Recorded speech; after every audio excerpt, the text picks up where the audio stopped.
Olá! Hoje a gente vai mergulhar num material assim incrível.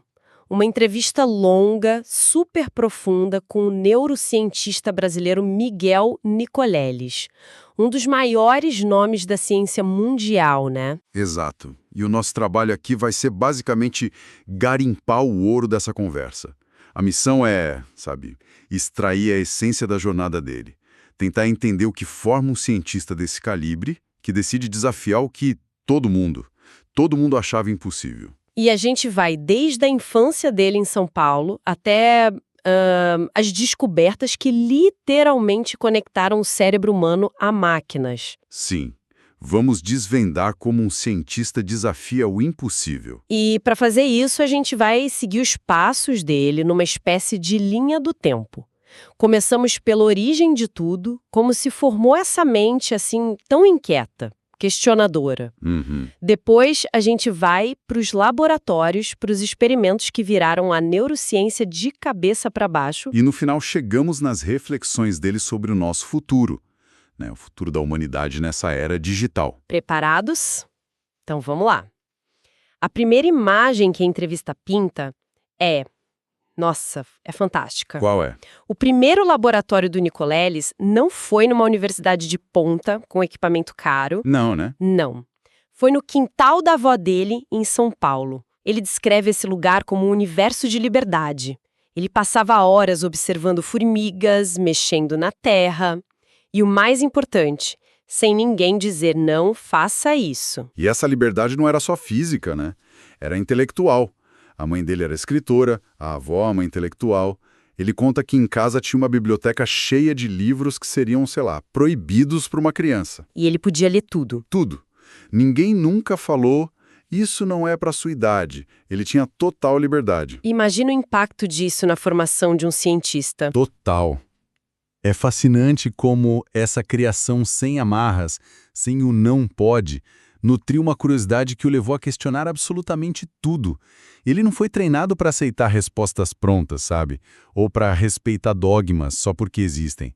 A ciência dele nasceu ali, no quintal, não na sala de aula. E essa atitude de questionar o estabelecido, ela foi forjada num contexto histórico bem particular, né? Sim, ditadura militar no Brasil. Exato. E ele conta uma história ótima sobre isso. Na adolescência, ele e os amigos pegavam panfletos de um político da época, o coronel Erasmo Dias, e ficavam na aula desenhando suásticas e bigodes de Hitler nos panfletos. E depois? Espalhavam pela Avenida Paulista. É uma anedota de moleque, mas que diz muito sobre ele. Diz muito. Viver sobre um regime autoritário, onde a verdade é imposta de cima para baixo, com certeza fortaleceu nele uma desconfiança, assim, visceral de qualquer autoridade imposta. E ele levou isso para a ciência. Ele levou isso do protesto político direto para o laboratório. Para o Nicoleles cientista, nenhuma ideia é sagrada só porque foi dita por um pesquisador famoso. A autoridade de um nome não torna uma teoria inquestionável. E essa atitude é exatamente o que ele levou na bagagem para os Estados Unidos. Onde ele encontrou um dogma científico que ele simplesmente não conseguia aceitar. E aqui a história fica muito boa.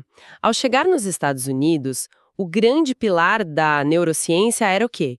Estudar o cérebro um neurônio de cada vez. Isso. A ideia era que se você entendesse uma célula, você entenderia o todo. E o Nicoleles achava isso um absurdo.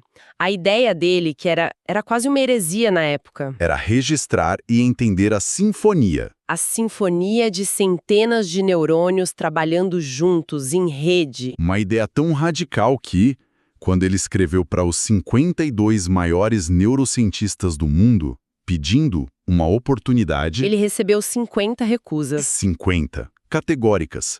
Muitos dizendo que era tecnicamente impossível, que não fazia o menor sentido. E no meio disso tudo, ele se depara com uma encruzilhada. Ele recebe uma oferta da prestigiadíssima Universidade de Yale. O sonho de qualquer cientista. Só que tinha uma condição. Ele teria que começar do jeito tradicional. Um neurônio de cada vez, para só depois, quem sabe, tentar a ideia maluca dele. Exatamente.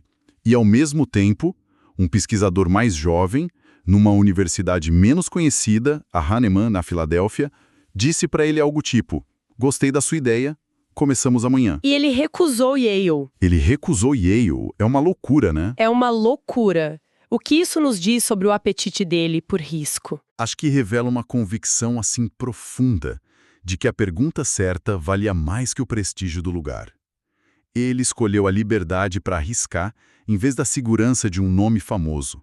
Apostou tudo na própria ideia. E a validação dessa aposta veio anos depois, de uma forma que, nossa, parece roteiro de cinema. A história do Mount Castle. Isso, Vernon Mountcastle, um dos maiores nomes da área, autor do livro que o Nicolelis usou para estudar na faculdade. Ele era um dos maiores críticos no início, super cético. Anos se passam, a pesquisa do Nicolelis avança, e ele está dando uma palestra. Plateia lotada de cientistas. No final, esse mesmo Vernon Mountcastle, já uma lenda viva, levanta a mão e, na frente de todo mundo, pergunta. Se o Nicolelis o aceitaria para fazer um pós-doutorado no laboratório dele? Inacreditável. É inacreditável. É o equivalente a um rockstar dos anos 60 pedindo para ser hold de uma banda nova. Silêncio total na sala e depois aplausos. Mas o ponto principal aqui não é só a vitória pessoal dele, sabe? É um exemplo de como a ciência deveria funcionar. Um gigante da área, em público, admitindo que a próxima geração superou. A humildade intelectual na sua forma mais pura. Exato. É a passagem do bastão. Ok, com o paradigma quebrado, vamos para a ideia que o tornou mundialmente famoso, a interface cérebro-máquina. E a origem dela, de novo, foge totalmente do clichê. Não foi num laboratório. Foi numa lanchonete. Numa lanchonete na Filadélfia. Verdade. Ele conta que estava com um colega dele, o John Chapin, rabiscando a ideia num guardanapo. E um caminhoneiro na mesa ao lado, ouvindo a conversa, se levantou, bateu na mesa e disse: Brain Machine Interface. Excellent name. É a prova de que as melhores ideias não precisam de um selo acadêmico. Mas vamos ao conceito. O que é exatamente essa interface? Então, a ideia é genial. Pensa numa orquestra. Cada músico é um neurônio. Certo. Ouvir uma nota só, um músico só, não te diz qual é a música. Mas a tecnologia da interface é como um maestro genial que ouve a sinfonia inteira. Centenas de músicos ao mesmo tempo. Isso. E em tempo real, entende que a música que está sendo tocada significa mover o braço para a esquerda. Ele entende a intenção coletiva e traduz essa intenção num comando. E esse comando pode controlar Qualquer coisa. qualquer coisa? Um braço robótico, um cursor na tela, um exoesqueleto. O cérebro aprende a controlar algo que não faz parte do corpo como se fizesse. E os primeiros experimentos que ele descreve são de explodir a cabeça. O primeiro foi com um rato. O bicho aprendeu que para ganhar água precisava apertar uma alavanca. O básico. Só que aí a equipe tirou a alavanca. E aí vem a mágica. O rato continuava querendo a água. Ele pensava no movimento de apertar a alavanca. E só com esse pensamento... O cérebro dele mandava o comando. Exato. Os sinais do cérebro dele eram captados e faziam um braço robótico levar a água até ele. O rato criou uma alavanca mental. E depois veio a macaca Aurora, que tinha sido rejeitada por outros laboratórios porque, segundo eles, ela não fazia nada. Sim, a Aurora é um caso espetacular. No laboratório do Nicolelis, ela aprendeu a controlar um cursor na tela usando um joystick. Depois de um tempo, eles desligaram o joystick. E ela não percebeu. Não percebeu. Continuou movendo o cursor na tela e, ao mesmo tempo, um braço robótico que estava em outra sala, só com atividade cerebral. O mais incrível é que o cérebro dela incorporou o robô ao mapa corporal dela. Aquele robô era o terceiro braço da Aurora. O que nos leva ao clímax dessa jornada, o palco mundial, a abertura da Copa do Mundo de 2014 no Brasil. Exato. A demonstração definitiva. O plano era que um paciente paraplégico, o Juliano Pinto, desse o chute inicial da Copa. Usando um exoesqueleto controlado diretamente pelo cérebro. A tensão devia ser absurda. A equipe teve só 21 segundos de tempo na transmissão ao vivo. Uma chance. Se desse errado... A FIFA cortaria a imagem e o mundo nunca veria. E deu tudo certo. O chute aconteceu, foi um momento simbólico gigantesco. Mas o que é realmente fascinante, a maior descoberta científica do projeto, não foi o chute em si. Não. Não. Aconteceu nos meses seguintes, quase que por acidente. O que aconteceu? O projeto envolveu 8 pacientes paraplégicos, que treinaram por meses com o exoesqueleto e realidade virtual. O objetivo era só tecnologia assistiva, sabe? Dar a eles a capacidade de andar via máquina. Isso. Só que depois de um ano de treinamento, algo totalmente inesperado começou a acontecer. Os pacientes começaram a recuperar parcialmente sensações e movimentos abaixo do nível da lesão. Como assim? Mas a lesão não era permanente? Como isso é possível? Essa é a pergunta de $1 milhão. A teoria é que o treinamento intenso com exoesqueleto, que dava um feedback tátil para os pés, e a imersão na realidade virtual, aquilo criou um loop de feedback poderosíssimo para o cérebro. O cérebro, ao ver e sentir o corpo se movendo de novo, parece que ativou e reorganizou circuitos neurais que tinham sobrevivido à lesão, mas que estavam Dormentes. silenciosos por anos. A tecnologia não só substituiu a função perdida, ela ajudou o próprio cérebro a restaurar parte dela. É uma reviravolta incrível.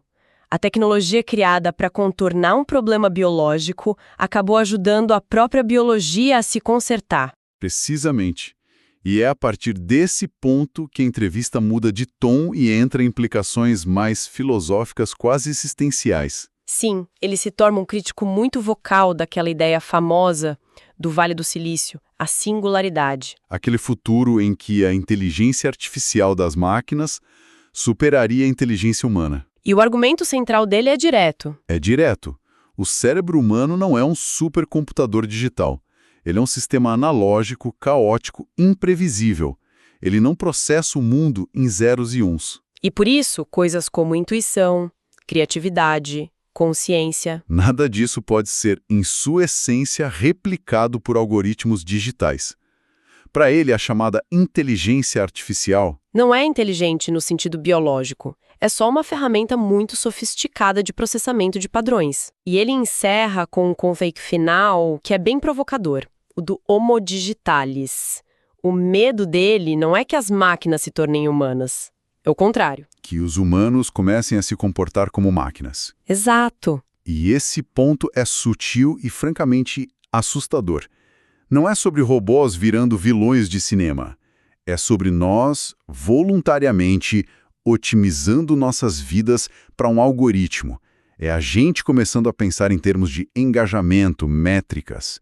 Recompensas binárias. Sim, na nossa própria vida, a imersão constante nessa lógica digital das redes sociais, das notificações, pode estar, segundo ele, nudando fisicamente o cérebro, fazendo o cérebro emular a lógica da máquina, porque é nesse ambiente que ele agora busca a recompensa. Mas essa visão não é um pouco pessimista demais? Muitos diriam que a tecnologia digital, na verdade, aumenta a criatividade, a conexão humana. Com certeza. E acho que nem o Nicoleres negaria os benefícios. A questão que ele levanta não é sobre a ferramenta, mas sobre a lógica por trás dela. O alerta dele é para o risco de a gente abdicar da nossa complexidade analógica, do nosso caos criativo. Em troca da eficiência de um sistema digital? Exato, da previsibilidade. O risco para ele não é a máquina virar humana, mas o humano se contentar em virar uma máquina simplificada. Uau! Então, recapitulando a jornada. Vimos como a curiosidade sem limites de um menino, nutrida num quintal em São Paulo, o levou a desafiar os dogmas da neurociência, a conectar o cérebro a máquinas, a dar um novo tipo de esperança para pacientes com lesões medulares e, finalmente, a nos fazer questionar o futuro da nossa própria espécie. É um arco impressionante. E ele encerra a entrevista com uma pergunta que, segundo ele, resume o grande dilema da humanidade hoje. Uma pergunta que não tem resposta fácil e que agora fica para quem nos ouve refletir. Ele simplesmente pergunta: o que diabos nós queremos de nós mesmos enquanto espécie?